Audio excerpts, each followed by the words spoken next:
شەقامی عەرەبی لە بەغدادی پایتەختی عێراق لەگەڵەوەدا نییە هەرێمی کوردستان ڕێفراندۆم بۆ سەربەخۆیی ئەنجام بدات.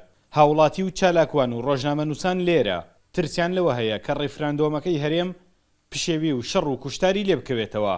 ئەم تێڕوانینەیان لە گوتاری سیاسیەکانەوە وەرگرتووە، بەڵام ناشیانەوێ پەیوەندی لە مێژینەی هەردوو نەتەوەکە بکەن بە قوربانی هەڵوێستی سیاسیەکان. كشارع نرفض صراحة الاستفتاء.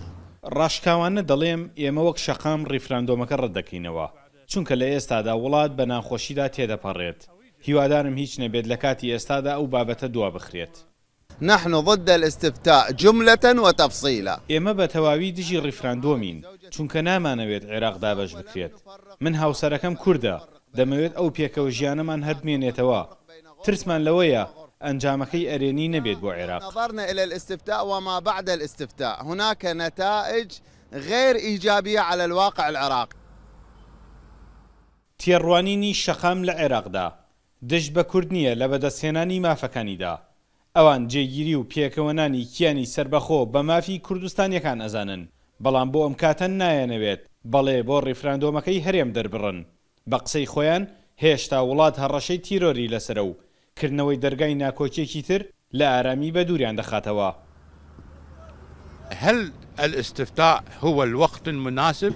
كلا. ئایا ئێستا کاتی ڕێفراندۆمە؟ نەخێر، چونکە لە ئێستادا ئەرکی ترمان لەسرە، بۆ نمونە لە ناوبردنی داعش. بۆیە ئەگەرچی ئەوە مافیش بێت، بەڵام هێشتا کاتی قبولکردنی نییە. نحن الآن العراق في حرب يعني مع دواعش المجرمين. عێراق ئێستا لە شەڕدایە لەگەڵ داعش. پێویستە هەمومان بە یەکەوە ئەو شەڕە بکەین.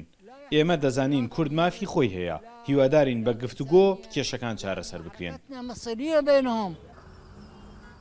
ئەوەی هاوڵاتیان و شەقامی عەرەبی لە بەغداد دەری دەبڕن هەمان ئاوازی سیاسیەکان نیشانە. نایەنەوێ هەرێم جیابێتەوە و تەنها لێکگەیشتن و گفتوگۆی هێمنانە بە ڕێگای سروشتی بۆ چارەسەر دەزانن. شەقامی بەغداد هەڵوێستی لەگەڵ هێز و لایەنە سیاسەکانی ئێرەدا جیاواز نییە. هەمویان بەیەکەوە لەگەڵ ڕێفراندۆم و جیابوونەوەی کوردستاندا نین، بەڵام کەسیشیان نکۆڵی لەوە ناکەن کە کورد مافەکانی لە ڕابردووە خوراوە و شایانی بەدەستهێنانەوەیەتی. سامان کەریم کورد ساد نیوز، بەغداد.